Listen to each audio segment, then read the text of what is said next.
Bible insight question answer സെഷന്റെ ഈ പുതിയ എപ്പിസോഡിലേക്ക് എല്ലാ മാന്യ പ്രേക്ഷകർക്കും സ്വാഗതം. വിശുദ്ധ തിരുവെഴുത്തുകൾ അത് എഴുതപ്പെട്ട ഭാഷയിൽ തന്നെ മനസ്സിലാക്കണം എന്ന് ആഗ്രഹിക്കുന്ന ദൈവമക്കളുടെ മനസ്സിലുദിക്കുന്ന സംശയങ്ങൾക്കും ചോദ്യങ്ങൾക്കും തിരുവചന അടിസ്ഥാനത്തിൽ പൊരുൾ തിരിച്ച് ഉത്തരം കണ്ടെത്തി പ്രേക്ഷകരിലേക്ക് എത്തിക്കുക എന്നുള്ള ഉദ്ദേശത്തോടെയാണ് ഈ പ്ലാറ്റ്ഫോമിൽ ക്വസ്റ്റൻ ആൻസർ സെഷൻ ക്രമീകരിച്ചിരിക്കുന്നത്. കഴിഞ്ഞ അനേകം എപ്പിസോഡുകൾ തിരുവചന അടിസ്ഥാനത്തിലുള്ള പ്രേക്ഷകരുടെ അനേകം ചോദ്യങ്ങൾക്ക് തിരുവചന അടിസ്ഥാനത്തിൽ തന്നെ ഉത്തരം കണ്ടെത്തി നിങ്ങളിലേക്ക് എത്തിക്കുവാൻ കഴിഞ്ഞു എന്നുള്ളതിൽ ഞങ്ങൾ വളരെ കൃതാർത്ഥരാണ്. നിങ്ങളുടെ ചോദ്യങ്ങൾക്ക് ഉത്തരം പറയുന്നത് ബഹുമാനപ്പെട്ട കത്രിദാസൻ ഡോക്ടർ ബാബു ജോൺ വേട്ടമല സർ ആണ്. ഇന്നത്തെ സെഷനിലും നിങ്ങളിൽ നിന്നുള്ള ചോദ്യങ്ങളെ അഡ്രസ് ചെയ്യുവാനായി മാന്യ കത്രിദാസൻ നമ്മോടൊപ്പമുണ്ട്. Welcome to this session sir. Thank you sir. ഇന്നത്തെ ആദ്യത്തെ ചോദ്യം കൊലോസ്യ ലേഖനം 2-ാം അധ്യായം 16 മുതൽ 23 വരെയുള്ള വാക്യങ്ങളെ ആസ്പദമാക്കിയുള്ളതാണ്. തിരുവചനത്തിൽ ഇപ്രകാരം എഴുതിയിരിക്കുന്നു: അതുകൊണ്ട് ഭക്ഷണപാനങ്ങൾ സംബന്ധിച്ചോ പെരുന്നാൾ, വാവ്, ശബത്ത് എന്നീ കാര്യത്തിലോ ആരും നിങ്ങളെ വിധിക്കരുത്. ഇവ വരുവാനിരിക്കുന്നവയുടെ നിഴലത്രേ. തുടർന്ന് 20-ാം വാക്യത്തിൽ നിങ്ങൾ ക്രിസ്തുവിനോടുകൂടെ ലോകത്തിന്റെ ആദ്യ പാഠങ്ങൾ സംബന്ധിച്ച് മരിച്ചു എങ്കിൽ ലോകത്തിൽ ജീവിക്കുന്നവരെ പോലെ മാനുഷകൽപ്പനകൾക്കും ഉപദേശങ്ങൾക്കും അനുസരണമായി പിടിക്കരുത്, രുചിക്കരുത്, തൊടരുത് എന്നുള്ള ചട്ടങ്ങൾക്ക് കീഴ്പ്പെടുന്നത് എന്ത്? ഇതെല്ലാം ഉപയോഗത്താൽ നശിച്ചു പോകുന്നത് അത്രേ. അതൊക്കെയും സ്വേച്ഛാരാധനയിലും താഴ്മയിലും ശരീരത്തിന്റെ ഉപേക്ഷയിലും രസിക്കുന്നവർക്ക് ജ്ഞാനത്തിന്റെ പേര് മാത്രമുള്ളത്, ജഡാഭിലാഷം അടക്കുവാനോ പ്രയോജനം ഉള്ളതല്ല. ചോദ്യകർത്താവ് ചോദിച്ചിരിക്കുന്നത് ഇവിടെ ജഡാഭിലാഷം അടക്കുവാനോ പ്രയോജനമുള്ളതല്ല എന്ന് കാണുന്നു. സകല മാനുഷകൽപ്പനകൾക്കും ഉപദേശങ്ങൾക്കും അനുസരണമായി പിടിക്കരുത്, രുചിക്കരുത്, തൊടരുത് എന്നുള്ള ചട്ടങ്ങൾക്ക് കീഴ്പ്പെടുന്നത് എന്ത് എന്നും കാണുന്നു. ഇവിടെ മാനുഷ്യകൽപ്പനകൾ എന്നതുകൊണ്ട് മദ്യപാനം, പുകവലി എന്നിവയാണോ ഉദ്ദേശിക്കുന്നത്? ഇതിന്റെ പൊരുൾ എന്താണ്? യെസ്, ഫസ്റ്റ് ഓഫ് ഓൾ നമുക്ക് നമ്മുടെ ഈ ചോദ്യകർത്താവിന് ഒരു ബിഗ് സല്യൂട്ട്, ഒരു കുതിരപ്പാനം കൊടുക്കാം. കാര്യം എന്നെ ഇട്ട് പുള്ളി വെള്ളം കുടിപ്പിക്കാൻ പോവാം.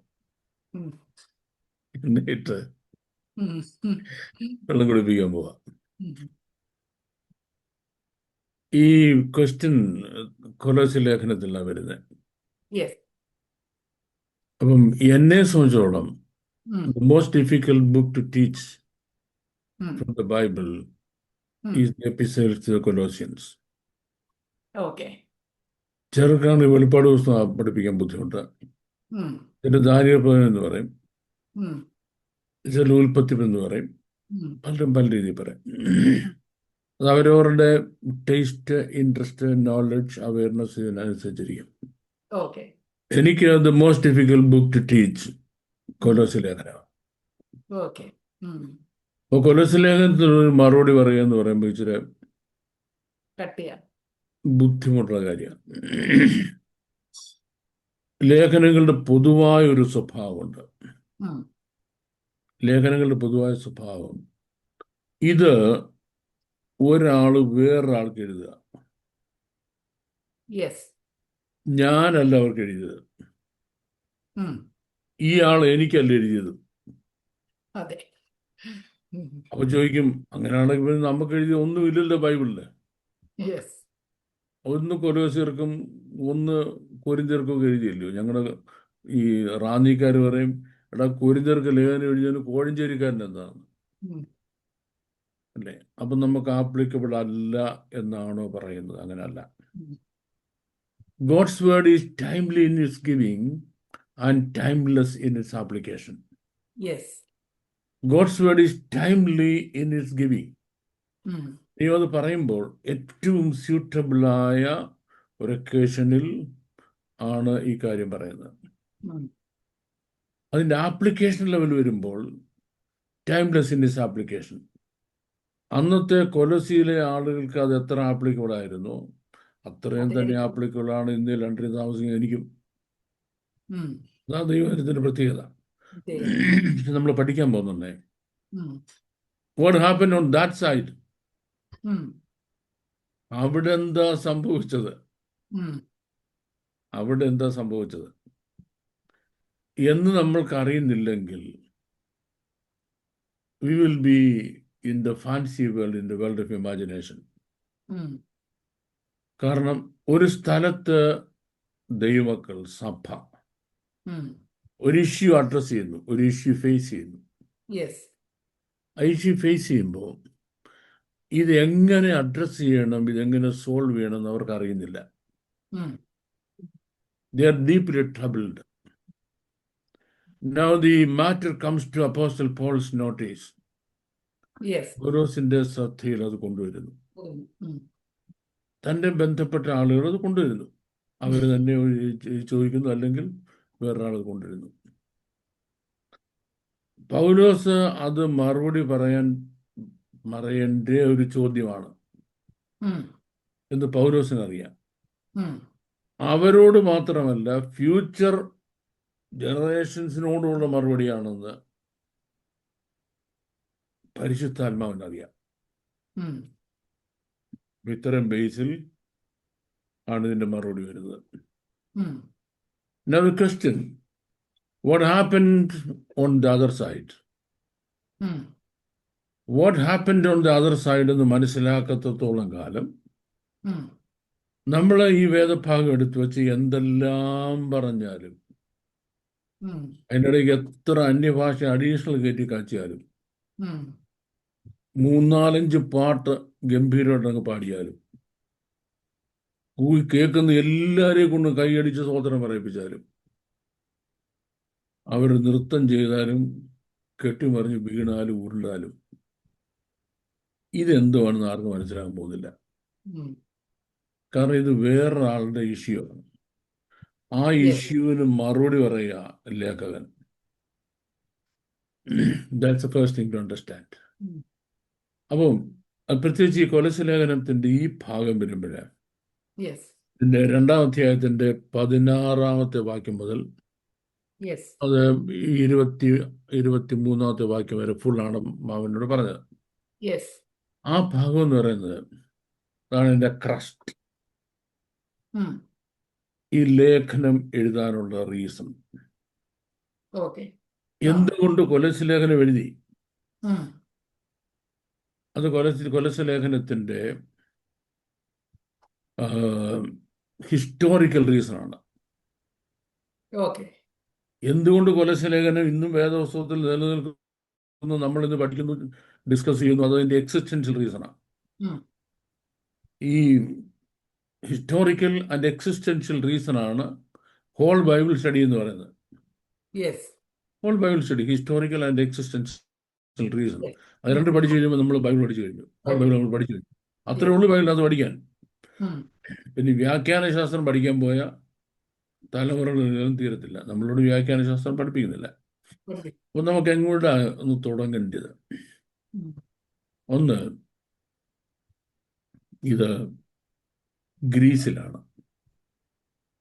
ഗ്രീസിന്റെ ഭാഗമാണ് ഏതാ ഈ കൊലോസ്യ. കുറേ പറഞ്ഞാൽ അഖായ പ്രദേശങ്ങൾ എന്ന് പറയാം. അഖായ പ്രദേശങ്ങളുടെ ഭാഗമാണത്.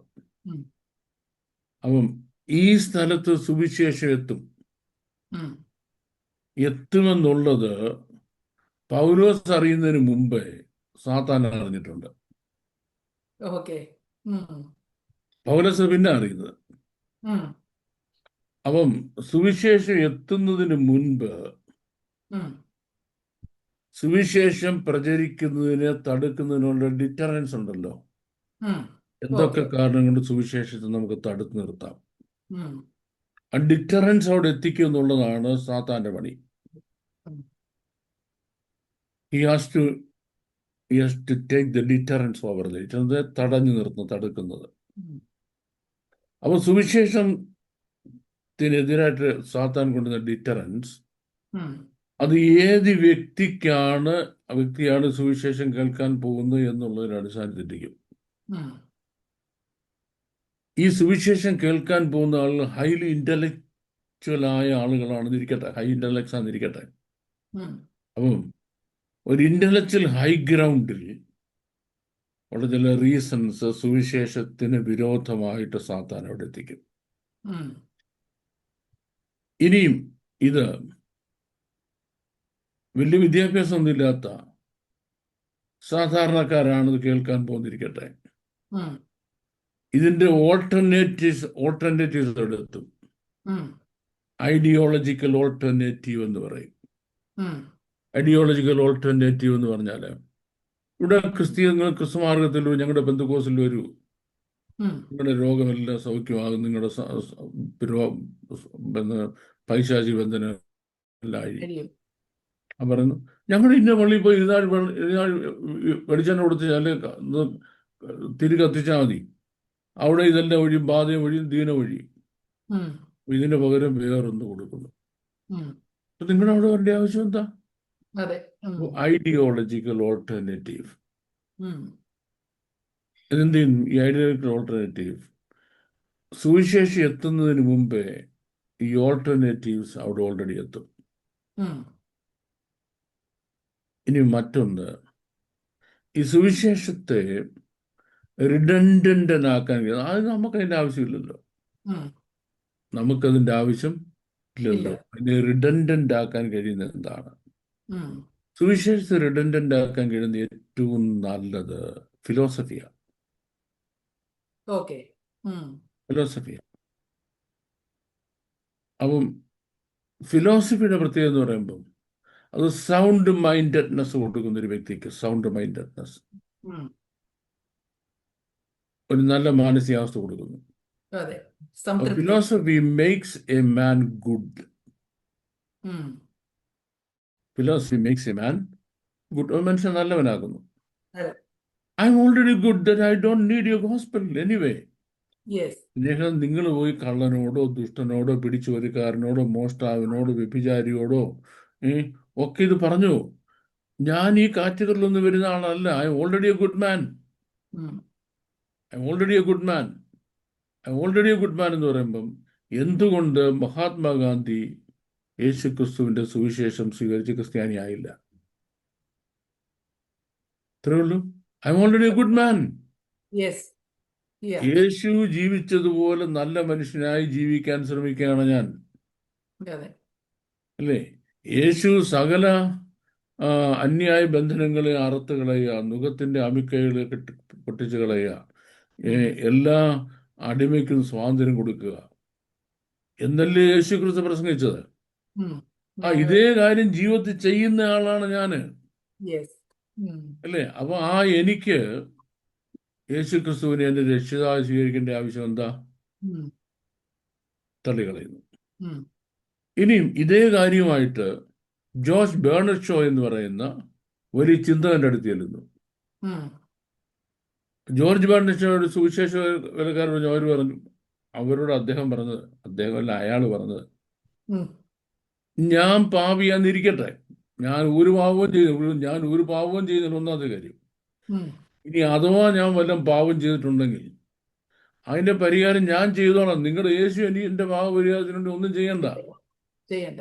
നിങ്ങളുടെ യേശു എന്നല്ല ഒരാളും എനിക്ക് വേണ്ടി ഒന്നും ചെയ്യണ്ട. Every mistake of mine, if at all there is any, I am able to make good. എനിക്ക് അഥവാ തെറ്റുണ്ടെങ്കിൽ അത് പരിഹരിക്കാൻ എനിക്ക് കഴിയും. മനസ്സിലായി? ഇപ്പം ഒരു കോടീശ്വരന് ഒരു കടയിൽ ചെന്നു, ഒരു കാപ്പിയും 2 പരിപ്പുവടയും കഴിച്ചു കഴിഞ്ഞപ്പോഴാണ് പേഴ്സ് എടുക്കാൻ മറന്നുപോയി. ഉടനെ അടുത്ത് നിന്നൊരു കൂലിക്കാരൻ പറഞ്ഞു, ആ സാറ് പാവം വിട്ടത്, ഞാൻ സാറിൻ്റെ പൈസ അങ്ങനെ നേരാം. കോടീശ്വരൻ എന്ന് പറയും, എടാ എൻ്റെ കാപ്പി കുടിച്ച പൈസ കൊടുക്കാൻ എൻ്റെ വീട്ടിൽ ചെന്ന പേഴ്സ് എടുത്ത് താമസം, നീ അത് കൊടുക്കണ്ട എന്ന് പറയുന്ന ലാഘവത്തോടെ എൻ്റെ തെറ്റിന് ഇപ്പറ്റോൾ അതാരും പരിഹാരം കാണാൻ വേണ്ട, ഞാൻ ചെയ്തോളാം എന്ന് ജോർജ് ബേർണഡ് ഷോ പറയുമ്പോൾ പാപത്തിന്റെ ആഴം എന്താണ്, ഗൗരവം എന്താണെന്ന് അയാൾക്ക് അറിയത്തില്ല. അപ്പോൾ ബേർണഡ് ഷോയെ സംബന്ധിച്ചിടത്തോളം ബേർണഡ് ഷോ നല്ലവനാണ്. I M A good man എന്ന് ഓൾറെഡി ഒരാൾക്ക് തോന്നി കഴിഞ്ഞാൽ അവിടെ നടക്കാത്ത ഒരു കാര്യം യേശു ക്രിസ്തുവിന്റെ രക്ഷയുടെ പ്രവർത്തനമാണ്. നമ്മളിപ്പം ഇതിന്റെ ആൻസർ അല്ല കേട്ടോ, ഞാൻ ഇനി പറയാൻ പോകുന്നത് ഇതിന്റെ ആൻസർ അല്ല. നമ്മളിപ്പോൾ പെന്തക്കോസ്തുകളിൽ ഒരുപാട് പിന്നെ ദുഷ്പ്രവണതകൾ കാണുകയാണ്. ഉം. For example divorces. യെസ്. ഞാൻ വൈ ക്രിസ്ത്യൻ മാരേജസ് ഫെയിൽ എന്ന സബ്ജക്റ്റിനെ പറ്റി ആ. ഒരു 1 ഡേ കോൺഫറൻസ് വെച്ചിരിക്കുക കേംബ്രിഡ്ജിൽ. ഓക്കെ. കാരണം ബാക്കി ഒരു മതക്കാരുടെ ഇടയിൽ ഉണ്ടാകുന്നതിനേക്കാൾ കൂടുതൽ ഡിവോഴ്സസ് ക്രിസ്ത്യൻസിന്റെ പെന്തക്കോസ്തുകാരുടെ ഇടയിലാണ്. യെസ്. മദ്യപാനമോ? ലിസ്റ്റിൽപ്പെട്ട പാവങ്ങൾ നമുക്ക് എടുക്കാം, ലിസ്റ്റിൽ പെടാതെ പോട്ടെ, ലിസ്റ്റിൽ പെട്ടാൽ കൊണ്ട് എടുക്കാം. ഈ സിയോനിലെ പാവികളാ കൂടുതൽ. ഇതിലെ സിയോനിലെ പാവികൾ എന്ന് ബൈബിളിൽ പറഞ്ഞിരിക്കുന്നത് സിന്നേഴ്സ് ഇൻ സയൻ. ഉം. എന്തുകൊണ്ട് ഇതിനകത്ത് ഇത്രയധികം പാവികൾ കൂടി വരുന്നു? ഉം. കാരണം അവർ രക്ഷിക്കപ്പെട്ടു, സ്നാനപ്പെട്ടു, നല്ലവരായി തീർന്നു. I M A good person, I M A good person എന്നൊരു ഫീലിംഗ് ഒരാളുടെ മനസ്സിലുണ്ടായി കഴിഞ്ഞാൽ Yeah. പിന്നെ യേശുക്രിസ്തുവിന്റെ രക്ഷയുടെ പ്രവർത്തനം അയാൾ വർക്ക് ചെയ്തില്ല. ഉം. വർക്ക് ചെയ്തില്ല. അതൊരു ഡിറ്ററൻ്റ് ആണ്. അതെ, അതെ, അതെ. കർത്താവിന് ഒരിക്കലും രക്ഷിക്കാൻ കഴിയത്തില്ല. ഉം. ഒരു പള്ളി പ്രാർത്ഥിക്കാൻ നിൽക്കുക, കർത്താവ് ഞാൻ ആ കാണുന്ന പരീക്ഷനെ പോലെയല്ല, ഇങ്ങനെ ചുങ്കക്കാരനെ. പാവിയെ പോലെയല്ല, ഞാൻ അങ്ങനെ എഴുതി ഇങ്ങനെ എഴുതി അവൻ്റെ ഉണ്ണിപ്രവർത്തികളുടെ ലിസ്റ്റ് അവൻ എടുക്കുക. ഉം. അവിടെ ആരാ പരാജയപ്പെടുന്ന? ദൈവമാണ്. കർത്താവിന് അവന് രക്ഷിക്കാൻ കഴിയത്തില്ല. ഈ ഗോഡ് കാനോട്ട് ഹെൽപ്പ് ചെയ്യും. ഉം. അപ്പം അവൻ്റെ പുണ്യപ്രവർത്തികളോട് ഡിറ്ററൻറ്റിനായിട്ട് മാറുകയാണ്. ഇത് നമ്മൾ ഞാനീ പറഞ്ഞ ഒരു മുഖവര പോലെ നമ്മൾ മനസ്സിലാക്കണം. ഉം. ഇനി നമുക്ക് കൊലസിയിലേക്ക് വരാം. ഉം. കൊലസിയിലെ ആളുകൾ because of their high philosophy, ഉം. അവരുടെ ഹൈ ഫിലോസഫി കാരണം അവർ വലിയ ഫിലോസഫേഴ്സും ഉം. ഹൈ ഇൻ്റലക്ട്സുമാണ്. ഫസ്റ്റ് റീസൺ, അവിടെ 2 കമ്മ്യൂണിറ്റി ഉള്ളൂ. ഉം. ഒന്ന് അവിടുത്തെ rich people, very rich people, ഉം. പിന്നെ അവരുടെ സ്ലേവ്സ്. ഉം.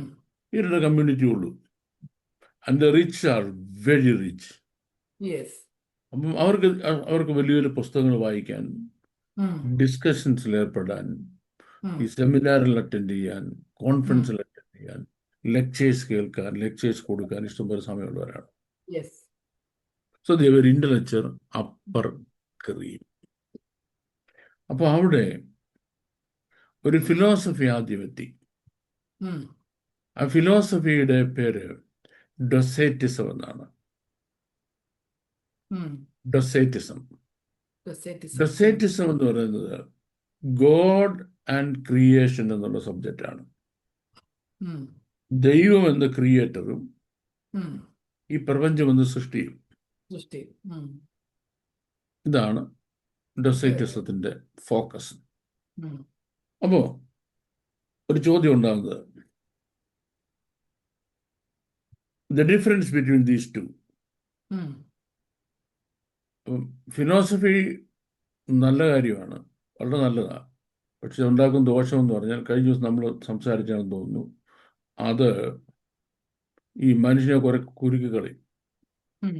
ഭയങ്കര ആശയക്കുഴപ്പത്തിലാക്കും. ആശയപ്പെടുത്തുന്നു. അത് ഫിലോസഫി വലിയ പ്രോബ്ലം. പ്രത്യേകിച്ച് തന്നെ ലോജിക്സ് എടുക്കുമ്പോൾ. ഓക്കെ. ഫിലോസഫി ലോജിക്സിന്റെ വലിയ പ്രോബ്ലം അതാണ്.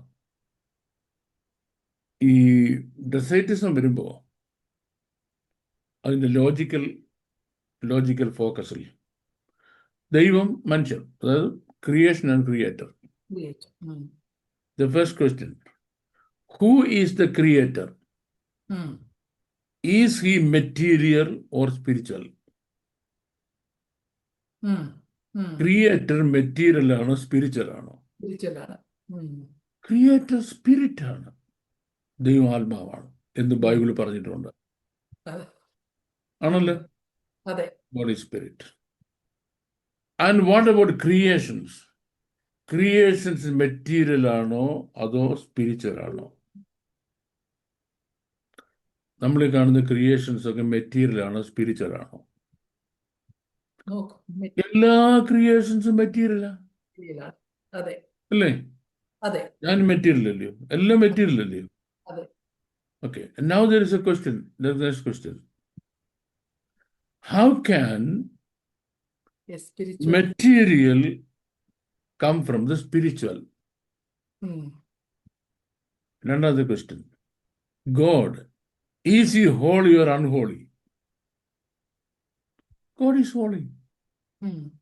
സംശയമില്ല. അപ്പൊ ക്രിയേഷൻസ് ഹോളിയാണോ അൺഹോളിയാണോ? ക്രിയേഷൻസ് അൺഹോളിയാണ്. ഉം. How can an unholy creation come from a holy God? Creator. Yeah. വിശുദ്ധനായ ദൈവത്തിൽ നിന്ന് അശുദ്ധമായ ക്രിയേഷൻസ് ഉണ്ടാകുമോ? എങ്ങനെ വന്നു? ഉം. രണ്ട്, സ്പിരിറ്റ് ആയ ദൈവത്തിൽ നിന്ന് മെറ്റീരിയലായ മനുഷ്യനുണ്ടാകുമോ? ഈ വേൾഡ് ഉണ്ടാകുമോ? ഉം. ഓക്കെ. അപ്പം ഇല്ല എന്ന് മാത്രമേ മറുപടി പറയാനൊക്കത്തുള്ളൂ. ഉം. പക്ഷെ ഇത് രണ്ടും ഉണ്ടല്ലോ. അതെ. ദൈവമുണ്ട്, മനുഷ്യനുണ്ടല്ലോ, ഉം. അല്ലേ? ഇവർ തമ്മിൽ ഒരു ബന്ധവുമില്ല. ക്രിയേഷനും ഈ കാണുന്ന പ്രപഞ്ചവും ദൈവവും തമ്മിൽ ഒരു ബന്ധമില്ലെന്ന് പറഞ്ഞാൽ ഉം. അതിനൊക്കെ നല്ല ദൈവമില്ലെന്ന് പറയുന്നത്. അതെ. അതെ. ദൈവമില്ലെന്ന് പറഞ്ഞാൽ പിന്നെ സൃഷ്ടിക്ക് ഒരു ഒറിജിൻ ഇല്ല. ഒറിജിൻ ഇല്ല. ഉം. ഒറിജിനും ഇല്ല, ഒത്തന്റിസിറ്റി ഇല്ല. Yes. Either origin nor authenticity, Authenticity. ഉം. അല്ലേ? അപ്പൊ അങ്ങനെയാണെങ്കിൽ ആരായിരിക്കും സൃഷ്ടിച്ചത്? ആരായിരിക്കും സൃഷ്ടിച്ചത്? ഉം. എന്ത് ചെയ്തു? ഇവര് ദൈവത്തിനും മനുഷ്യനും ഇടയ്ക്കൊരു ഡെമിഗോഡ് ഉണ്ടാകാം. Demigod. ആ. Demigod. He is neither fully God ഉം. nor Nor- fully man. അല്ലേ? അതിന് ഗ്രീക്കുകാരൊരു പേരിട്ടു, ആന്ത്രോപോമോർഫിസം. ആന്ത്രോപോമോർഫിസം. ഈ ആന്ത്രോപോമോർഫിസം പറഞ്ഞു കഴിഞ്ഞാൽ ആർക്ക് മനസ്സിലാവും? ഉം. എന്റെ കർത്താവ് വലിയ ഭയങ്കര ബുദ്ധിയുള്ള ആൾക്കാർക്ക് മനസ്സിലാകത്തുള്ളൂ. എന്നെ പോലെ ഈ ചെറിയ ഈ കോഴിത്തോ മുട്ടയിടത്തിലോ ഒരു തലയും വെച്ചുകൊണ്ടിരിക്കുന്നവർക്ക് മനസ്സിലാവും. അപ്പൊ ഒരുത്തരും മനസ്സിലായിരുന്നു പറഞ്ഞാൽ നീ മോണ്ടോ, നിനക്ക് മനസ്സിലാകത്തില്ല. ഉം. ഞങ്ങൾക്ക് അറിയാവുന്നതുകൊണ്ട് ഞങ്ങൾ ബുദ്ധിയുള്ളവരാണ്, നീ ഞങ്ങൾ പറഞ്ഞ് കേട്ടാച്ചാൽ മതി. ഉം. ഓക്കെ. സോ ഈ തിയറി ഭയങ്കരമായിട്ട് എസ്റ്റാബ്ലിഷ്ഡ് ആയി. ഉം. അപ്പം ഈ പ്രപഞ്ചം സൃഷ്ടിച്ചത് ആരല്ല? സ്വർഗസ്ഥനായ ദൈവമല്ല. ആരല്ല? ഭൂമിയിൽ താമസിക്കുന്ന ഒരു മനുഷ്യനുമല്ല. ഉം. ഉം. അപ്പം ഇതിൻ്റെ ഇടയ്ക്കൊരു ക്രിയേഷൻ ഉണ്ട്, ഉം. ആന്ത്രോപോമോർഫിസം. അപ്പം ഈ ആന്ത്രോപോമോർഫിസം ആണ് ഈ പ്രപഞ്ചത്തെ സൃഷ്ടിക്കുന്നത് ഉം. എന്ന് തിയറി ഭയങ്കരമായിട്ട് ഗ്രീക്ക് വേൾഡ് മുഴുവൻ വ്യാപിച്ചു. വ്യാപിച്ചു. ഉം. ഇത് ഇങ്ങനെ വ്യാപിച്ചിരിക്കുന്ന സ്ഥലത്താണ് അപ്പോസ്തലനായ പൗലോസിന്റെ അടുത്ത് എഫെസോസിൽ വന്ന് ദൈവവചനം കേട്ട് രക്ഷിക്കപ്പെട്ട് ക്രിസ്ത്യാനിയായി അവിടെ കുറെ നാൾ താമസിച്ച് പൗലോസിന് പഠിച്ചിട്ട് എപ്പഫ്രാസ് എന്ന് പറഞ്ഞ ധനികനായ മനുഷ്യൻ തിരിച്ചു പോകുന്നത്. ഉം. എവിടെ? ഈ കൊലോസിയിൽ. കൊലോസിയിലേക്ക്. ഉം. അവിടെ ചെന്ന് സിമ്പിൾ സുവിശേഷം പ്രസംഗിച്ചപ്പോൾ ഒരുപാട് പേര് രക്ഷിക്കപ്പെട്ടു വന്നു. ഉം. ആളുകൾ രക്ഷിക്കപ്പെട്ടു വരാനുള്ള കാരണം ആന്ത്രോപോമോർഫിസം എന്ന് പറഞ്ഞാലല്ല, അല്ല. യേശു ക്രിസ്തുവിന്റെ ക്രൂശ് ഭരണത്തിലൂടെ നമുക്ക് ലഭിക്കുന്ന ആത്മരക്ഷ എന്ന വിഷയമാണ്. ഉം.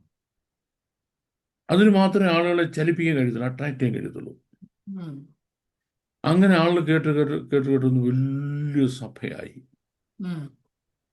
ഈ വലിയ സഭയായി കഴിഞ്ഞപ്പോൾ ഈ ഗ്രീക്ക് ഫിലോസഫേഴ്സ് ഉണ്ടല്ലോ, ഉം. അവരിതേ സാധനം ഈ സഭയ്ക്കകത്ത് കൊണ്ടുവന്നു.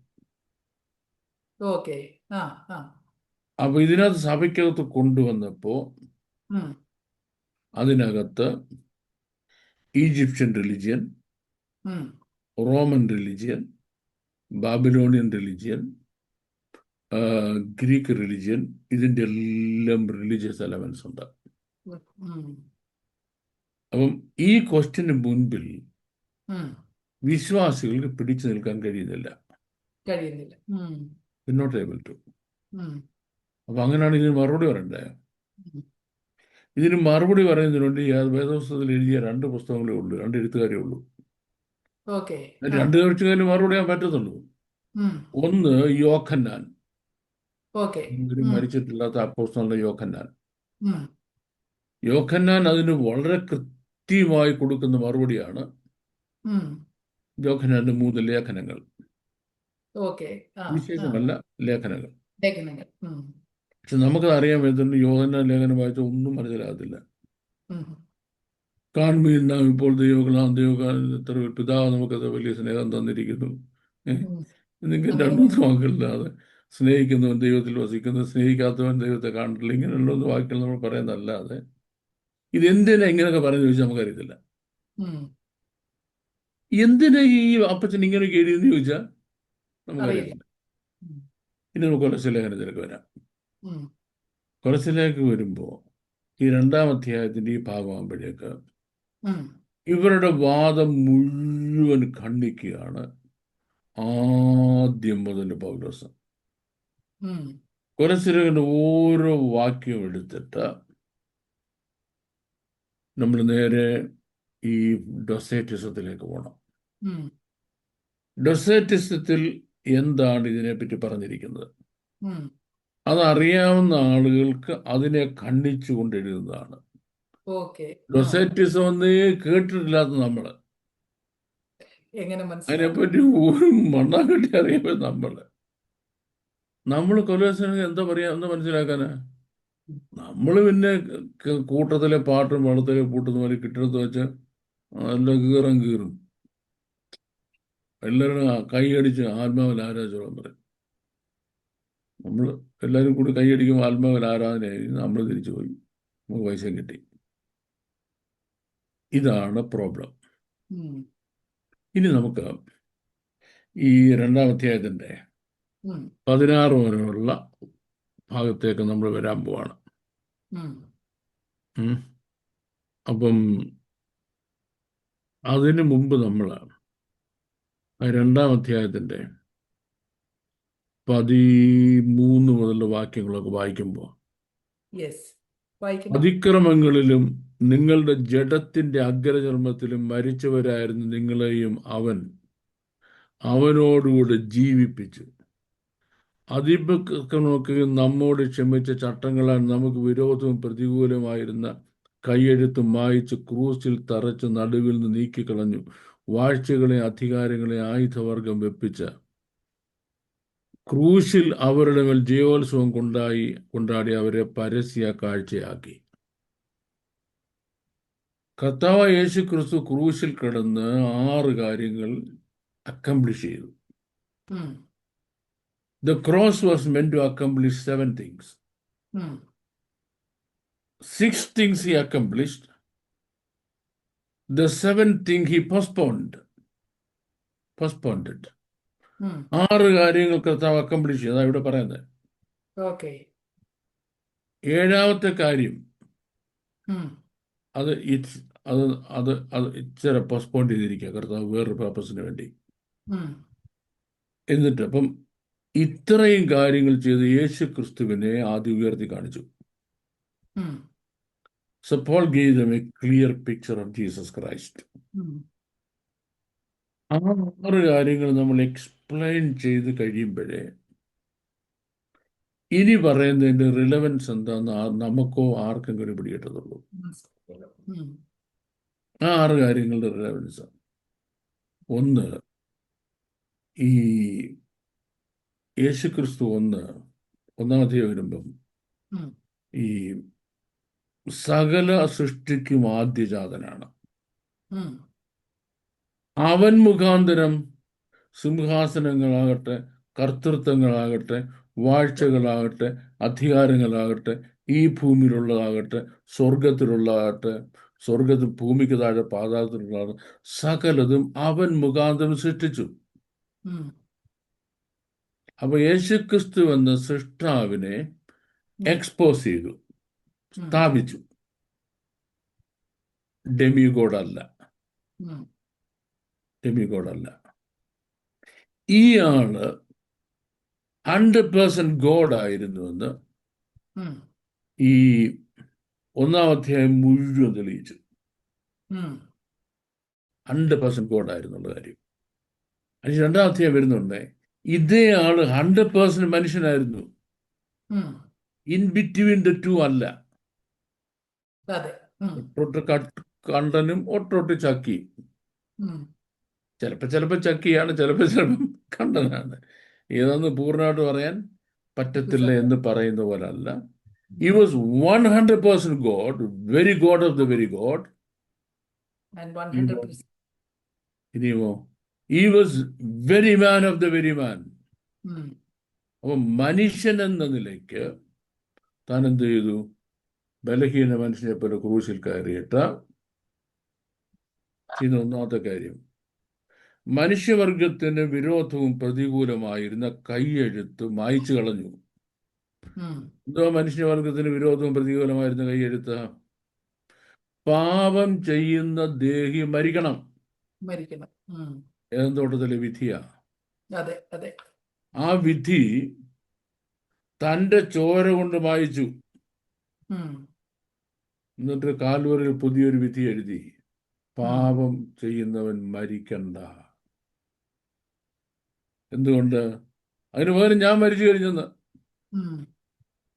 ഇത് റോമൻ സിറ്റിസൺസിനാണ് ഇത് എഴുതുന്നത്. ഉം. അവർക്ക് മുഴുവൻ റോമൻ മിലിറ്ററി ഭരണമാണല്ലോ റോമിന്റെ. എല്ലാവർക്കും അറിയാവുന്ന മിലിറ്ററി പ്രാക്ടീസസ് ആണ്. ഉം. റോമൻ കോർട്ടിന്റെ പ്രാക്ടീസ് ആണ്. വേൾഡിൽ ഏറ്റവും നല്ല കോടതി റോമൻ കോടതിയായിരുന്നു. റോമൻ കോടതി. പാക്സ് റോമൻ എന്ന് പറഞ്ഞ നിയമസംഹിതയായിരുന്നു ലോകത്തിലെ ഏറ്റവും നല്ല നിയമസംഹിത, ഉം. ജസ്റ്റീനിയൻ എഴുതിയ. അപ്പോൾ അതിനകത്ത് റോമിലെ കോടതി ഒരാളെ കുറ്റക്കാരനെന്ന് വിധിച്ചു. ഉം. വേറൊരാൾക്ക് എന്ത് ചെയ്യാം? അയാളുടെ ശിക്ഷ ഇയാൾക്ക് പകരം പോയി പേ ചെയ്യാം. ഉം. എടാ, നീ 1000 പൗണ്ട് ഇതിന് പിഴ അടയ്ക്കണം, ഇല്ല നീ മരണം അനുഭവിക്കണം. ഉം. ധനികനായ വേറൊരാൾ ചെന്നു 1000 പൗണ്ട് ആൾ അടച്ചു. അപ്പൊ ആ വിധി അസാധുവായല്ലോ. ഉം. ആ വിധി അസാധുവായെന്നുള്ള കാര്യം നാട്ടുകാരറിയുന്നുണ്ടോ? ഉം. നാട്ടുകാർ ഇപ്പോഴും ഇവനെ കള്ളനെന്ന് പറഞ്ഞുകൊണ്ടിരിക്കുക. ഉം. അല്ലെങ്കിൽ കോടതിയിലുള്ള ബാക്കി ആൾക്കാരുണ്ടല്ലോ, പറഞ്ഞുകൊണ്ടിരിക്കുകയാണ്. അവരറിയണമെന്നില്ലല്ലോ. അടുത്ത മജിസ്ട്രേറ്റ് വന്ന് ഉള്ളി നോക്കും, ഇവിടെ കുത്തിയിരിക്കുന്നു, ഇവൻ 1000 പൗണ്ട് അടച്ചോ അവന്. ഉം. അപ്പം ഇത് സംഭവിക്കാതിരിക്കാൻ അയാളെ വിധിയുടെ ഒരു പകർപ്പിങ് മേടിക്കും. ഉം. എന്നിട്ട് ആദ്യം ഈ കുറ്റമെല്ലാം അവിടെ ഉണ്ട്, ആ. പക്ഷേ അതിന്റെ പേയ്മെന്റ് ഉള്ള ഒരു ശിക്ഷ ഉം. അത് ബ്ലോട്ട് ചെയ്ത് കളയും, ഉം. മായ്ച്ചു കളയും. മായ്ച്ചു. എന്തായാലും ഇവന്റെ ശിക്ഷയെന്ന് ആർക്കും ഇനി കാണാൻ കഴിയത്തില്ല. ഉം. ഉം. ക്രിസ്തു കാൽവറി ക്രൂശിൽ മരിക്കുമ്പോൾ തന്റെ ചോര കൊണ്ട് നമുക്ക് വിരോധവും വിരോധം. പ്രതികൂലമായിരുന്ന കൈയെഴുത്ത് മായ്ച്ചു കളഞ്ഞു. 2, നടുവിൽ നിന്ന് നീക്കി കീറിക്കളഞ്ഞു. ഉം. അതിപ്പം അസാധുവാണ്. ഉം. 3, ആണി അടിച്ചു. ഉം. ഇയാൾ ഈ സാധനം കൊണ്ട് സിറ്റി സെന്ററിൽ കൊണ്ട് മരത്തേൽ അടിച്ചു വെക്കും. ഉം. എൻ്റെ അർത്ഥം, ഇനി ഈ മനുഷ്യനെ ആരും കുറ്റവാളെന്ന് പറയരുത്, വിധിക്കരുത്. പിന്നെ വെറുതെ വിട്ടിരിക്കുന്നു. ഈ 3 കാര്യം ക്രിസ്തു ചെയ്തിട്ട് ഉം. നമുക്ക് വിരോധവും പ്രതികൂലമായിരുന്ന കൈയെഴുത്ത് മാറ്റി, നടുവിൽ നീക്കി ആണിയടിച്ചു. ഉം. 3, വാഴ്ചകളെ അധികാരങ്ങളെ ആയുധവർഗം വെപ്പിച്ചു. ഉം. അത് ഫിസിക്കൽ വാർഫെയർ അല്ല. ഉം. മനുഷ്യന്റെ പരാജയം മനുഷ്യന്റെ മൈൻഡ് സെറ്റിലാണ്. ഉം. മൈൻഡ് സെറ്റ് പരാജയപ്പെടാത്ത ഒരു മനുഷ്യൻ പരാജയപ്പെട്ടിട്ടില്ല. ഓക്കെ. Yes yes. ഒരു കുരുത്തക്കണ്ട ഒരു ചെറുക്കൻ ഒരു ചോദ്യം ചോദിച്ചാൽ ക്ലാസ്സിൽ അങ്ങ് എഴുന്നേറ്റ് വന്നു. ഉം. Johnny sit down. ഉം. No, I want my answer. Johnny, sit down. No, I want my answer. ഉം. Sit down. ഉം. Johnny ഇരുന്നിട്ട് പറഞ്ഞു, but in my mind I am still standing. ഉം. In my mind I am still standing. Standing. ഉം. Johnny തോറ്റില്ലല്ലോ. ഉം. അപ്പം Thomas Lovelace എന്ന വലിയ ഫിലോസഫർ പറഞ്ഞത്, ഉം. stone walls do not a prison make, nor iron bars a cage എന്നാണ്. മനുഷ്യന്റെ മനസ്സിനാണ് സ്വാതന്ത്ര്യവും അസ്വാതന്ത്ര്യവും. മനസ്സിൽ തോക്കാത്ത ഒരാൾ തോക്കുന്നില്ല. അപ്പം പരാജയം ഉണ്ടാകുന്ന മെന്റൽ റെലമില്ല മനുഷ്യന്റെ, അതെ അതെ ഫിസിക്കൽ റെലമിലല്ല മനുഷ്യൻ തോക്കുന്നത്. അപ്പം ഇവിടെ വാഴ്ചകളെ അധികാരങ്ങളെ ആയുധവർഗം വെപ്പിച്ച് ക്രൂശിൽ അവയുടെ ജലവസം ആയുധം. ഓക്കെ, നെക്സ്റ്റ് തിങ് സേസ്, നാലാമത്തെ കാര്യം, വാഴ്ചകളെയും അധികാരങ്ങളെയും ആയുധവർഗം വെപ്പിച്ചു. വാഴ്ചകളെ അധികാരങ്ങൾ എന്ന് പറയുമ്പം ഡിമോണിക് ഫോഴ്സസ് ആണ്. അവർ എന്തോ ആയുധവർഗം വെപ്പിച്ചെന്താ, പിച്ചാത്തിയും കോടാലിയും വാക്കത്തിയും മഴുവും ഒക്കെ പിടിച്ചു വെച്ച് താഴെ വെച്ചെന്നാണ് അർത്ഥം. അല്ലല്ലോ, മനുഷ്യന്റെ മൈൻഡ് ലെവലാണ് ആദ്യത്തെ പോരാട്ടം തുടങ്ങുന്നത്. ദൈവം വാസ്തവമായി അങ്ങനെ കൽപ്പിച്ചോ? ദൈവവചനത്തെ പറ്റി കൺഫ്യൂഷൻ ഇടുകയായിരുന്നു. അവിടെ മനുഷ്യൻ പരാജയപ്പെട്ടു. ആ കൺഫ്യൂഷന് മുമ്പ് മനുഷ്യൻ പരാജയപ്പെട്ടു അല്ലേ? അത് തുടങ്ങി മനുഷ്യന്റെ മൈൻഡ് സെറ്റിനെ കറപ്റ്റ് ചെയ്തതായ ഒരു സീരീസ് ഓഫ് വെപ്പൺസിന്റെ മൈൻഡ് റലമുണ്ട്. ആ വെപ്പൺസിന്റെ മൈൻഡ് റലമായിരുന്നു കഴിഞ്ഞ 33.5 വർഷമായിട്ട് ക്രിസ്തു ഫേസ് ചെയ്തത്. എസ്പെഷ്യലി ഈ സംഭവത്തിന് ഒരു നൈറ്റ് മുമ്പ്. എവിടെ മുതല്?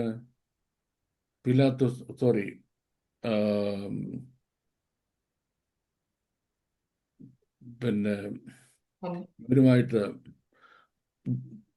യോഹന്നാന്റെ അപ്പർ റൂമിൽ മർക്കോസിന്റെ മാളികയിൽ അന്ത്യാത്താഴത്തിൽ ഇരിക്കുന്നത് മുതൽ സാത്താൻ കൊണ്ടുവന്ന എല്ലാ ആർഗ്യുമെന്റ്സും ആയുധവും തോൽപ്പിച്ച് സാത്താന്റെ എല്ലാ ആയുധങ്ങളും ക്രൂശിൽ തീർത്തു. വാഴ്ചകളെ അധികാരങ്ങളെ ആയുധവർഗം വെപ്പിച്ചു. നാലാമത്തെ കാര്യം, 5 ക്രൂശിൽ അവയുടെ മേൽ ജയോത്സവം കൊണ്ടാടി, ട്രയംഫന്റ് പ്രൊസഷൻ. അതിവിടെ പറയാനൊക്കെ ഇപ്പൊ ഒന്നാമത്തെ സമയം പോയി, വേറെ ടൈമിൽ പറയാം. And the last thing, sixth thing, അവരെ പരസ്യ കാഴ്ചയാക്കി.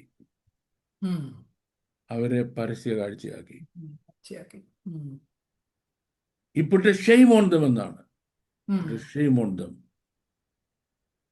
ഇനി ഇത്രയും ചെയ്ത് ക്രിസ്തു താൻ സൃഷ്ടാവാണെന്നും സൃഷ്ടിയുടെ മേൽ അധികാരിയാണെന്നും സാത്താനെ പരാജയപ്പെട്ടവനാണെന്നും മനുഷ്യനിർമ്മിതമായ മനുഷ്യരക്ഷയ്ക്കും നീതീകരണത്തിന് ഉതകുന്നെന്ന് പറയുന്ന മനുഷ്യൻ കണ്ടുപിടിച്ച എല്ലാ ഉപാധികളും മനുഷ്യനെ 1 ഇഞ്ച് നല്ലവനാക്കുന്നില്ല, രക്ഷിക്കുന്നുമില്ല. 1 ഇഞ്ച് നല്ലവനാക്കുന്നുമില്ല, രക്ഷിക്കുന്നുമില്ല. ഫോർ എക്സാമ്പിൾ, ഞാനൊരു നെഫ്രോ പേഷ്യൻ്റ് ആണ്, കിഡ്നി രോഗിയാണ്. അറിയാതെ ഒരു ഡോക്ടർ എനിക്ക് കുറേ മരുന്ന് തരിക. ഇതെല്ലാം വയറിളക്കത്തിന് ഛർദിലിനുള്ളതാണ്. ഈ കിഡ്നി രോഗിയുടെ ഒരു സൈഡ് എഫക്റ്റാണ് ഛർദിൽ എന്ന് പറയുന്നത്. കിഡ്നി രോഗമുള്ള, ഇപ്പം ട്രാൻസ്പ്ലാന്റ് ഉള്ളതുകൊണ്ട് ആ പ്രോബ്ലം ഇല്ല. ഛർദിലുള്ള മരുന്ന് തരിക കേട്ടോണേ. അപ്പം കുറച്ച് നാൾ കഴിഞ്ഞപ്പോൾ എനിക്ക് മനസ്സിലായി, അല്ലെ വേറെ ഡോക്ടർ മനസ്സിലായി, ഇത് റോങ് മെഡിസിനാണ്, ഇനി ഇത് ഫലിക്കത്തില്ലെന്ന്. വാഴ്ചകളെയും അധികാരങ്ങളെയും ആയുധവർഗം വെപ്പിച്ചു. ഇനിയും ഈ മരുന്ന് നീ പ്രയോഗിക്കണ്ട. ഇത്രയും മെന്റൽ ഡിസോർഡേഴ്സ്. എൻ്റെ തന്നെ ബിബ്ലിക്കൽ സൈക്കോളജി എന്നൊരു സബ്ജക്റ്റ് ഉണ്ട്, ബിബ്ലിക്കൽ സൈക്കോളജി. അത് ഞാൻ 2 പഠിച്ചതാണ്. ഈ സബ്ജക്റ്റ് പഠിക്കുമ്പോഴാണ് മനുഷ്യന്റെ മൈൻഡ് റെലമിൽ മനുഷ്യനെ തോൽപ്പിക്കാൻ വേണ്ടി സാത്താൻ ഉപയോഗിച്ച ആയുധവർഗങ്ങൾ എന്നത് മനസ്സിലായത്.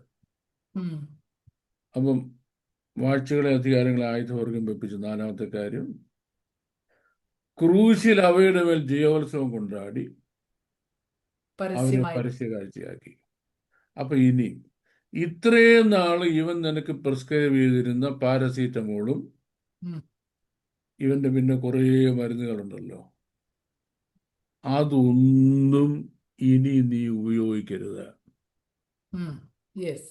ഒരു ഡോക്ടർ ഒരു രോഗിക്ക്, ഒരു വിവരമില്ലാത്തൊരു ഡോക്ടർ, അങ്ങനെ പറയണം കേട്ടോ, ഡോക്ടേഴ്സ് എല്ലാം അടിച്ചു പറയല്ലല്ലോ, ഒരു വിവരമില്ലാത്ത ഒരുത്തൻ എങ്ങാണ്ട് പോയി അവിടെ ഈ പിന്നെ അന്റാർട്ടിക്കയിൽ, ഉഗാണ്ടയിൽ, ഈസ്റ്റേൺ യൂറോപ്പിൽ എങ്ങാണ്ട് പോയി പിന്നെ പൈസ കൊടുത്ത് ഡിഗ്രി മേടിച്ചായിരിക്കും, എനിക്കറിയത്തില്ല.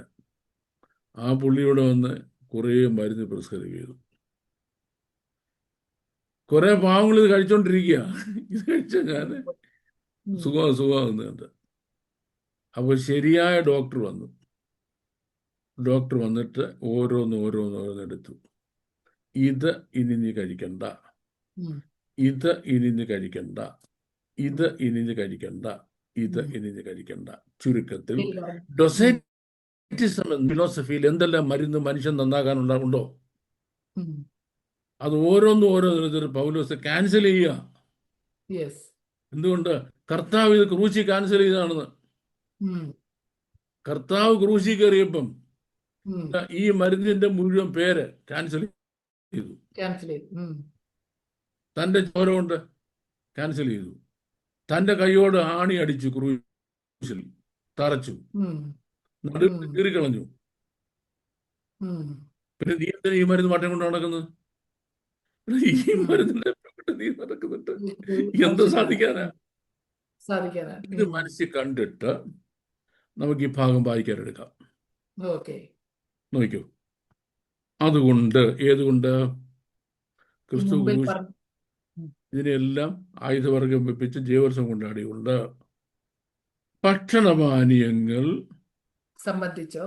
സംബന്ധിച്ചോ പെരുന്നാൾ, വാവ്, ശബത്ത് എന്നീ കാര്യത്തിലോ ആരും നിങ്ങളെ വിധിക്കരുത്.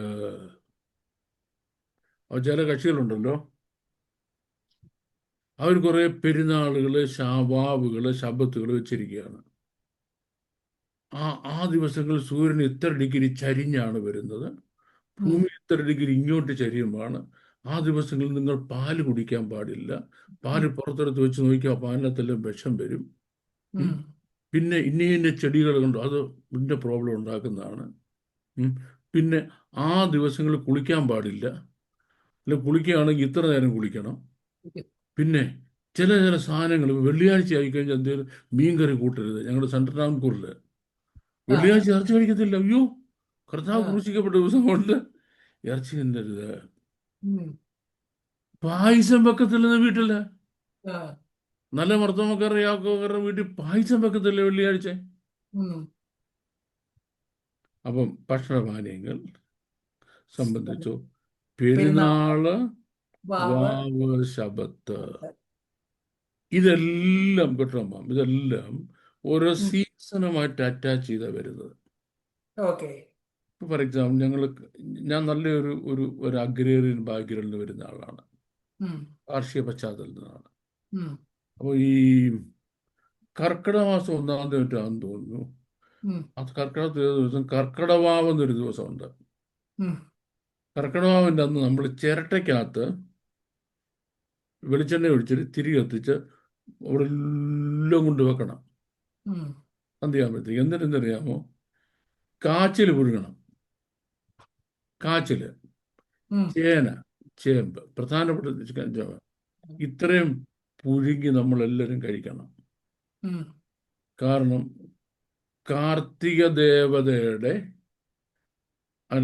കാർത്തിക എന്ന് പറയുന്നത് കൃഷിക്ക് വിരോധമായ ഒരു ദേവതയാണ്. എന്നിട്ട് കാർത്തികയുടെ കാലൊടിഞ്ഞ് നമ്മൾ എല്ലാവരും കൊണ്ട് കാച്ചിൽ പുഴുങ്ങി വീടുകൾ കൊടുക്കണം. ഞങ്ങളുടെ വീട്ടിൽ പുഴുക്ക് കൊണ്ടുവരത്തുമില്ല, ഉണ്ടാക്കത്തുമില്ല. നമ്മൾ ഒറ്റയ്ക്കല്ല ഒരു ഗ്രാമത്തിൽ താമസിക്കും, ഒത്തിരി പേരില്ലയോ. അച്ഛൻ പറയും മിണ്ടി പോകരുത്, ആരും കൊടുക്കാൻ ഓടാന്ന് പറയും, കൊണ്ടുവരില്ലെന്ന് പറയും. കാരണം അത് ഒരു ഒരു ഒരു ഒരു ഒരു ഒരു എത്രയോ തെറ്റായ ഒരു ഐഡിയോളജിയുടെ ബേസിലാണ് ഈ കാർത്തികയുടെ കാച്ചിൽപ്പുഴുക്കുണ്ടായത്. അപ്പൊ ആ കാർത്തികയുടെ കാച്ചിൽപ്പുഴുക്ക് തിന്നില്ലെങ്കിൽ നിനക്ക് എന്തോ സംഭവിക്കാൻ പോകുന്നു. പൗലോസ്. ഉം. ഈ കാര്യം പറഞ്ഞ് ആരും നിങ്ങളെ ഇനി എന്ത് ചെയ്യരുത്, വിധിക്കരുത്. അയ്യോ അവൻ കാർത്തികയ്ക്ക് കാച്ചിൽ പുഴുങ്ങിയില്ല, ഉം. കാർത്തികയ്ക്ക് കാച്ചിൽ പുഴുങ്ങിയില്ല, അവൻ ശബരിമലയ്ക്ക് പോകാൻ മാലയിട്ടില്ല. മറ്റേ കുന്തത്തിന്റെ പേരുണ്ടല്ലോ, ഇതിന്റെ പേരെന്തുവാ, ഈ മലയാറ്റൂര്. ഉം. പള്ളി. ഞാൻ മലയാറ്റൂർ മല കയറിയിട്ടുള്ള ഉം. വിശ്വാസമുള്ളതായിട്ട് കയറില്ല, അറിയണല്ലോ എന്താന്ന്, ഉം. കയറാൻ പോയതാ. അവിടെ ചെന്ന് തോമാസ് വലിയൊരു കാരണം ഉണ്ടെങ്കിൽ തോമാസിലൂടെ കാലിങ്ങനെ പതിഞ്ഞിട്ടുണ്ട്. ഉം. ഒരു പാറപ്പുറത്ത് ഒരു മനുഷ്യൻ നിൽക്കുമ്പോൾ പാറ പൊട്ടി കാല് പതിയണമെങ്കിൽ ഇയാൾക്ക് ഒരു എത്ര 1000 കിലോ വെയിറ്റ് ഉണ്ടായിരിക്കണം. ആ കാലെന്തോ കാലാ. ഉം. ഉം. ഇതിന് അന്ധവിശ്വാസം എന്ന് പറഞ്ഞാൽ അന്ധവിശ്വാസികൾ കേസ് കൊടുക്കും നമുക്കെതിരായിട്ട്, ഉം. മനസ്സിലെ. എന്നിട്ട് മുടിക്ക് നീളമില്ലാത്ത പെൺപിള്ളേർ എന്ത് ചെയ്യണം, താഴെ ഒരു ചൂല്, വീട്ടിൽ ചൂല് കൊണ്ടുവരണം, ചൂലും ആ. ചുമന്നുകൊണ്ട് മേളിൽ കയറി പോകണം, ഉം. മനസ്സിലായി. അത് ചില പ്രത്യേക സീസണിൽ, ഉത്സവ സീസൺ ആകുമ്പോഴേ ഉള്ളൂ, എപ്പോഴും ഇല്ല, സീസൺ ആകുമ്പോഴേ ഉള്ളൂ. ഉം. എല്ലാം സീസൺസുമായിട്ട് ബന്ധപ്പെടുത്തിയ ഓക്കെ ഓക്കെ. ഇതെല്ലാം പൗലോസ് പറയാം, അതെ ഇത് നിങ്ങൾ ചെയ്തില്ലെങ്കിൽ നിങ്ങൾക്കെന്തോ ആപത്തുണ്ടാകുമെന്ന് വിധിക്കുന്ന ആളുകൾ പറയുന്നത് കേട്ടുകൊണ്ട് നിങ്ങളത് ചെയ്യരുത്, അവർ നിങ്ങളെ വിധിക്കുവാൻ നിങ്ങൾ അനുവദിക്കരുത്. ഉം. ഇവയെന്ന് പറയുന്നത് യഹൂദന്മാരുടെ പാരമ്പര്യത്തിലുള്ള ശബത്തുകളും വാവുകളും പെരുന്നാളുകളുണ്ടല്ലോ, ഉം. അത് വരുവാനിരുന്നവയുടെ നിഴലത്രേ. ഉം. വരുവാനിരുന്ന കർത്താവ് വരുമ്പം നീങ്ങി പോകുന്ന നിഴലത്രേ. ഉം. ദേഹമെന്നതോ ക്രിസ്തുവിനുള്ളതാ, എന്തിനുള്ളതല്ല. ഈ ഡൊസേറ്റിസത്തിന്റെ ഈ പറഞ്ഞ കുന്തലാണ്ടങ്ങൾ കഴിക്കാനും കഴിക്കാതിരിക്കാനും ഉള്ളതല്ല. ഇതൊന്ന് കേട്ടോണേ, അതെ. ആരും നിങ്ങളെ വിധിക്കുക. 2, താഴ്മയിലും ദൂതന്മാരെ ആരാധിക്കുന്നതിലും ചിലരുണ്ട് താഴ്മയാ കേട്ടോ, എന്ന് ചോദിച്ചാൽ പറയുന്ന മുഴുവൻ നമുക്ക് കേൾക്കത്തില്ല, ഒരു പെതുക്കേ പറയത്തുള്ളൂ. അപ്പോൾ ഈ ഹ്യൂമിലിറ്റി എന്ന് പറഞ്ഞാൽ അവർ വിചാരിക്കുന്നത് പെതുക്കെ സംസാരിക്കുന്ന. ഹ്യൂമിലിറ്റി എന്ന വേർഡിൻ്റെ അർത്ഥം to have a teachable spirit എന്ന്. അത് ആരും എന്തിനും പറഞ്ഞാൽ കേൾക്കാനുള്ള മനസ്സുണ്ടാകണം, ഉം. അല്ല പെതുക്കെ സംസാരിക്കുന്നല്ല ഹ്യൂമിലിറ്റി. താഴ്മയിലും അടുത്ത ദൂതന്മാരെ ആരാധിക്കുന്നതിലും. അവിടെ കണ്ട കന്യാമറിയാം പ്രത്യക്ഷപ്പെട്ടു, മറ്റേ വേളാങ്കണ്ണി വേറൊരു പ്രത്യക്ഷപ്പെട്ടു, മറ്റൊരിടത്ത് മറ്റൊരു ദൈവം പ്രത്യക്ഷപ്പെട്ടു. പോവുക ദൂതന്മാരെ ആരാധിക്കുന്നതിൽ രസിച്ച് സ്വന്തം ദർശനങ്ങളിൽ സ്വന്തം ദർശനങ്ങളിൽ പ്രവേശിക്കുകയും. എനിക്കൊരു ദർശനം, ഒരു ദർശനം. ഈ ഇടയ്ക്കിടയ്ക്കൊക്കെ സോഷ്യൽ മീഡിയയിൽ വന്ന് കമന്റ് ഇടുന്ന ഒരു അപ്പച്ചനുണ്ടായിരുന്നു കേട്ടോ. പുള്ളി ഡൽഹി സെന്റ് സ്റ്റീഫൻസിന്റെ പ്രിൻസിപ്പളായിരുന്നു. നാട്ടിൽ വന്ന് റിട്ടയറൊക്കെ പുള്ളി ഒരു ദർശനം എനിക്ക് പറയാനുണ്ട് ഇങ്ങനെ പറഞ്ഞുള്ളൂ. ഞാൻ ഒരു ദർശനം പറയാം. ഞാൻ ചോദിച്ചു, അപ്പൊ ഈ ദർശനം എന്ന വേർഡിന്റെ അർത്ഥം അറിയാമെന്ന് ചോദിച്ചു. Do you know the meaning of the word vision? എന്തോന്ന് മനസ്സിൽ എന്തെങ്കിലും കാണും. എന്റെ പുള്ളി ആയിരിക്കുന്നത് എന്തോ ഇല്ല, ദർശനം കണ്ടെന്ന. ദർശനങ്ങളിൽ പ്രവേശിക്കുകയും തൻ്റെ ജഡമനസ്സിനാൽ വെറുതെ ചീർക്കുകയും. പുള്ളി ചുമ്മാ അങ്ങ് വലിയ ബുദ്ധിമാനാന്ന് ഭയങ്കരിക്കുക, വെറുതെ ചീർക്കുകയും തലയെ മുറുകെ പിടിക്കാതിരിക്കുന്നതും ചെയ്യുന്നവൻ തലയായ ക്രിസ്തു. ക്രിസ്തു പറഞ്ഞ കാര്യങ്ങളെല്ലാം മുറുകെ പിടിക്കുന്നത് ഇതൊക്കെയാ, മനസ്സിലെ. വാവിന്റെ കാച്ചിലും പിന്നെ ലണ്ടൽ വീക്ക്, ആ 40 ദിവസം ഇറച്ചിയും മീനും ഒന്നും കഴിക്കാൻ പാടില്ല, കഴിച്ചതിന്റെ കുഴപ്പം. ചെയ്യുന്നവൻ ആരും നിങ്ങളുടെ ബിരുദ തെറ്റിക്കരുത്. നിങ്ങൾ ഒരു ലക്ഷ്യത്തിലേക്ക് പോവുക. ഞങ്ങളുടെ കാലത്താണ് ഇന്നത്തെ പിള്ളേരെ സ്കൂളിൽ കൊണ്ടുവിടും. ഞങ്ങളുടെ കാലത്ത് സ്കൂളിൽ ആരും പിള്ളേരെ കൊണ്ടുവിടുന്നത് വീട്ടിൽ നിന്ന് ഇറക്കി വിടത്തേ ഉള്ളൂ. ഇറക്കി വിടുമ്പോൾ അച്ചാച്ചനെ കൈയെ പിടിച്ചോണം, അമ്മമ്മയുടെ കൈ പിടിച്ചോണം, മറ്റേ വീട്ടിലെ അച്ഛനെ കൈ പിടിച്ചോണം. കാരണം ഒറ്റപ്പെട്ടു പോയാൽ ഈ പിള്ളേരുടെ പിടുത്തക്കാരുണ്ടല്ലോ, പിള്ളേരെ പിടിച്ചോണ്ട് പോകും, കൂട്ടം വിട്ട് നടക്കരുത് എന്ന് പറയും. ഇതുപോലെ അപ്പൊ നിങ്ങളുടെ ബിരുദം നഷ്ടപ്പെട്ടു, നിങ്ങൾ സ്കൂളിൽ പോകേണ്ടി നിങ്ങൾ വേറെ എവിടെയെങ്കിലും എത്തത്തുള്ളൂ. അപ്പൊ രണ്ടാമത്തെ വാണിംഗ്, ഒന്ന്, നിങ്ങളെ ആരും വിധിക്കരുത്, ഇവന്മാരാരും. 2, നിങ്ങൾക്കൊരു എയിമുണ്ട്, അതാരും തെറ്റിച്ച് ഈ പിള്ളേർപ്പെടുത്തക്കാർ നിങ്ങളെ പിടിച്ചോണ്ട് പോകരുത്. ഉം. തലയായി വരുന്നുള്ള ശരീരം മുഴുവൻ സന്ധികളാലും സന്ധി ഞരമ്പുകളാലും ചൈതന്യം ലഭിച്ചും ഏ- ഏകീഭവിച്ചും ദൈവികമായ വളർച്ച പ്രാപിക്കുന്നത്. That means it's from Jesus. yes. Anything that come from Jesus, you hold on. ഉം. എന്താര് പറഞ്ഞാലും does it come from Jesus? ഉം. Does it come from Jesus? ഒറ്റ ക്വസ്റ്റ്യനുള്ളൂ എനിക്ക്. അത് യേശുവിൽ നിന്നാണോ ഞാൻ മുറുകെ പിടിക്കും. ഉം. If it doesn't come from Jesus, I don't care. ഉം. No, you are wrong. അത് നിങ്ങളുടെ ഭാവനയിൽ പറഞ്ഞതാണ്. വേദപുസ്തകം അങ്ങനെ പറയുന്നില്ല. പറയുന്നില്ല. ഉം. അടുത്തത്, നിങ്ങൾ ക്രിസ്തുവിനോടുകൂടി ലോകത്തിന്റെ ആദ്യ പാഠങ്ങൾ സംബന്ധിച്ച് മരിച്ചുവെങ്കിൽ, പാപസമുദായം മരിച്ചതാണ് ഉം. ഇതിനർത്ഥം. എന്ന് പറഞ്ഞാൽ I am dead to sin, ഉം. Dead to sin. ഉം. എങ്കിൽ ലോകത്തിൽ ലോകത്തിൽ ജീവിക്കുന്നവരെ പോലെ കേട്ടോ, ആ മാനുഷിക കൽപ്പനകൾക്കും ഉപദേശങ്ങൾക്കും അനുസരണമായി പിടിക്കരുത്, രുചിക്കരുത്, തൊടരുത് എന്നുള്ള ചട്ടങ്ങൾക്ക് കീഴ്പ്പെടുന്നത് എന്തിന്? ഉം. ചട്ടങ്ങൾ ഏതൊക്കെയാണെന്ന് മനസ്സിലായോ? ഒന്ന്, തോന്നു വരും എന്തുവാ, പെസഹ പെരുന്നാൾ വരിക, അയ്യോ നമ്മൾ വീടെല്ലാം വൃത്തിയാക്കണം. സുഹൃത്തന്മാരെ, പെസഹയ്ക്ക് ഒരാഴ്ച മുമ്പ് ക്ലീനിങ് തുടങ്ങും. ഉം. വീടെല്ലാം ക്ലീൻ ചെയ്യാൻ തുടങ്ങുക. അപ്പം നമ്മളെന്താ ക്ലീൻ ചെയ്യാത്തത്? ഒരു ചോദ്യമാണ് കേട്ടോ. ഉം. ഇത്രയേ ഉള്ളൂ. നമ്മൾ പെസഹായിക്കല്ല, 24/7 ആ സ്റ്റാൻഡേർഡ് ജീവിക്കേണ്ടവരാ. ഉം. മനസ്സിലായി? ഉം. അവന് പെസഹായിക്ക് ക്ലീൻ ചെയ്താൽ മതി, നമുക്കോ എപ്പോഴും 24/7 ആ സ്റ്റാൻഡേർഡ് ജീവിക്കേണ്ടവരാണ്. ഉം. അപ്പോൾ അവർ പറയുന്ന പോലെ തിന്നെടുക്കരുത്, പിടിക്കരുത്, തൊടരുത്. ഈ ചട്ടം. ഷൂ, നിങ്ങൾ ലീവൻ്റെ ബ്രെഡ് കഴിച്ചോ? ഉം. കഴിച്ച കുഴപ്പമെന്നാ? ഉം. കഴിച്ച കുഴപ്പമെന്നാന്നേ. ഉം. ഇപ്പം യഹൂദന്മാരുടെ പെസഹ ആചരിക്കുന്നതിന് വേണ്ടി അവർ കഴിച്ചത് അൺലീവൻഡ് ബ്രെഡാ, പുളിപ്പില്ലാത്ത അപ്പമാണ്. പുളിപ്പില്ലാത്തപ്പ. ഉം. നമ്മുടെ തിരുത്താഴത്തിന് ആരും പുളിപ്പില്ലാത്ത അപ്പമല്ല കഴിക്കുന്നത്. നമ്മൾ കടയിൽ മേടിച്ചുകൊണ്ടിരുന്ന ബ്രെഡ് പുളിപ്പിച്ച മാവ് തന്നെയാണ്. അതുകൊണ്ട് നമ്മുടെ തിരുത്താഴ്ച ശേഷം കർത്താവ് സ്വീകരിച്ചില്ലയോ? ഉം. ആലോചിച്ച് നോക്കി. ഉം. അപ്പം അവരോട് പറഞ്ഞു, ഈ പരിപാടി നിങ്ങൾക്ക് ബാധകമല്ല. ഉം. എന്ത്? ഇതെല്ലാം ഉപയോഗത്താൽ നശിച്ചു പോകുന്നു അത്രേ. ചേട്ടാ, വെള്ളിയാഴ്ച നല്ല ആട്ടിറച്ചി കിട്ടി, കറി വെച്ച് ചപ്പാത്തി കൂടി തിന്നണമെന്ന്. ഉം. യേശു ക്രിസ്തു വെള്ളിയാഴ്ച ക്രൂശിക്കപ്പെട്ടെന്ന് പറഞ്ഞ് ഞാൻ ഇനി വെള്ളിയാഴ്ച ഇറച്ചി കഴിക്കരുത്. ഉപയോഗത്താൽ നശിച്ചു പോകുന്നതാ. കഴിച്ചു, ടോയ്ലറ്റിൽ പോയി തീർന്നില്ലയോ?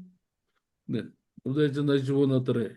ഇതൊക്കെയും സ്വേച്ഛാരാധനയിലും താഴ്മയിലും ശരീരത്തിന്റെ ഉപേക്ഷയിലും രസിക്കുന്നവർക്ക്. കേട്ടോണേ, ഒന്ന് ആരാധന എന്ന് പറഞ്ഞാൽ സെൽഫ്, നമ്മുടെ സെൽഫാണ് മറ്റെല്ലതിനേക്കാൾ വലുതെന്ന് കാണിക്കുന്ന സെൽഫിഷ് മോട്ടീവ് കൊണ്ട് ജീവിക്കുന്നവര്. അവരവരെ തന്നെ ആരാധിക്കുന്നുള്ളത്. സ്വേച്ഛാരാധനയിലും താഴ്മയിലും. അത് ഞാൻ ആദ്യം പറഞ്ഞു അല്ലേ? പാവം, താഴ്മയ. പിന്നെ ശരീരത്തിന്റെ ഉപേക്ഷയിലും. അടുത്ത പരിപാടി കേട്ടോണേ, ശരീരത്തിന്റെ ആവശ്യങ്ങളെ ഉപേക്ഷിക്കുക. ഇച്ചിരി മീൻ കറിയും കൂട്ടി നല്ലൊരു ആഹാരം കഴിച്ചാൽ എന്നാ കുഴപ്പം? അതിന് വരും, അയ്യോ 40 ദിവസം മുട്ട പോലും തിന്നത്തില്ലെന്ന്. വേറെ ഉള്ളൊരു പെണ്ണ് കേട്ടതില്ല. അത് പറയാതിരിക്കുക നല്ല അവരുടെ കാര്യം. ശരീരത്തിന്റെ ഉപേക്ഷയിലും രസിക്കുന്നവർക്ക് ജ്ഞാനത്തിന്റെ പേര് മാത്രമേ ഉള്ളൂ. അപ്പൊ ഇതൊക്കെ ചെയ്യാൻ ഇവരാരാ വലിയ ജ്ഞാനിയാണെന്ന് മറ്റുള്ളവര് ഭാവിച്ചോളും. ഇത് നിങ്ങൾക്ക് ബാധകമല്ല. അപ്പൊ നമ്മൾ നോക്കിച്ചോണ്ടേ, ഇതിൽ ഈ പറഞ്ഞ ഇത്രയും കാര്യം പറഞ്ഞത് ഓരോന്നും ആര് പ്രാക്ടീസ് ചെയ്യുന്നതാണ്? ഒന്ന്, ജൂവിഷ് റിലിജനിലെ പ്രാക്ടീസ്. 2, റോമൻ റിലിജനിലെ പ്രാക്ടീസ്. 3, ഗ്രീക്ക് റിലിജനിലെ പ്രാക്ടീസ്. 4, ബാബിലോണിയൻ റിലിജനിലെ പ്രാക്ടീസ്. അവരുടെ പ്രാക്ടീസ് ഈ പറഞ്ഞൊരു കാര്യങ്ങളൊക്കെ. നിങ്ങൾക്കോ ക്രിസ്തു നിങ്ങളെ സ്വതന്ത്രരാക്കി ക്രൂശി വെച്ച്, അല്ലേ? ഈ പറഞ്ഞ കക്ഷികളെ മുഴുവൻ വാഴ്ചകളെ അധികാരങ്ങളെയും ആയുധവർഗം വെപ്പിച്ചു. ക്രൂശിൽ അവയുടെ ജയവത്സം കൊണ്ടായി അവിടെ പരച്ച കാഴ്ചയാക്കി. ആ നിങ്ങൾ എന്തിനാ ഇതിൻ്റെയൊക്കെ പോകുന്നത്? ഇതുവല്ല നിങ്ങൾക്ക് ബാധകമാണോ എന്ന് ചോദിച്ച അതിശക്തമായിട്ട് ഈ ആന്ത്രോപോമോർഫിസം എന്ന് പറയുന്ന ഫിലോസഫിക്ക് എതിരായിട്ട് ക്രിസ്തുവിൻ്റെ ദിവ്യത്വത്തെയും ക്രിസ്തു സൃഷ്ടാവാണെന്നുള്ള കാര്യത്തെയും ഉറപ്പിച്ചു കാണിച്ച് ക്രിസ്തു പറഞ്ഞതിനപ്പുറം ഒന്നും വേണ്ട, ഒരു കാര്യവും നിങ്ങൾ അനുസരിക്കേണ്ട കാര്യമില്ല ദൈവമക്കളായ നമ്മൾ എന്ന് അടിയറയിട്ട പൗലോസ് തെളിയിക്കുന്നതാണ് കൊലോസ്യലേഖനത്തിലെ ഈ ഭാഗം. We took a lot of time. Yes. That is a very long answer, sir. It deserves a lot of explanation. ഇപ്പൊ ഞാൻ ഇതിനകത്ത് ഒരുപാട് കാര്യങ്ങളുടെ എക്സ്പ്ലനേഷൻ ഇതിനകത്ത് ഞാൻ പറയേണ്ട മുഴുവൻ പറഞ്ഞില്ല. ഒരു ഐഡിയ കൊടുക്കാനാണ് ഞാൻ ഇത്തരം പറഞ്ഞത്. എന്റെ ക്ലാസ്സിലെ സ്റ്റുഡൻസിനോ കൊലോസ്യലേഖനം മുഴുവൻ പഠിപ്പിച്ചു കൊടുക്കും. വാക്യങ്ങൾ ഓരോ അക്ഷരം പറക്കി പറഞ്ഞു കൊടുക്കും. Because this is one of the most difficult letters in the entire book to me. Yes. മറ്റുള്ളവർക്ക് ചിലപ്പോൾ വളരെ ഈസി ആയിരിക്കും. അത് അവരുടെ ഹൈ സ്റ്റാൻഡേർഡാണ്, നമുക്കതിനെ ചോദ്യം ചെയ്യാനൊക്കത്തില്ല. Okay, thank you. ഈ സെഷൻ ഇവിടെ പൂർത്തീകരിക്കുന്നു. തുടർന്നുള്ള സെഷനുകളിലും വേദപുസ്തക അടിസ്ഥാനത്തിലുള്ള പ്രേക്ഷകരുടെ ചോദ്യങ്ങൾക്കും സംശയങ്ങൾക്കും ബാബു സർ ഉത്തരം നൽകുന്നതായിരിക്കും. May God bless you. Thank you once again. Thank you, madam. Bye.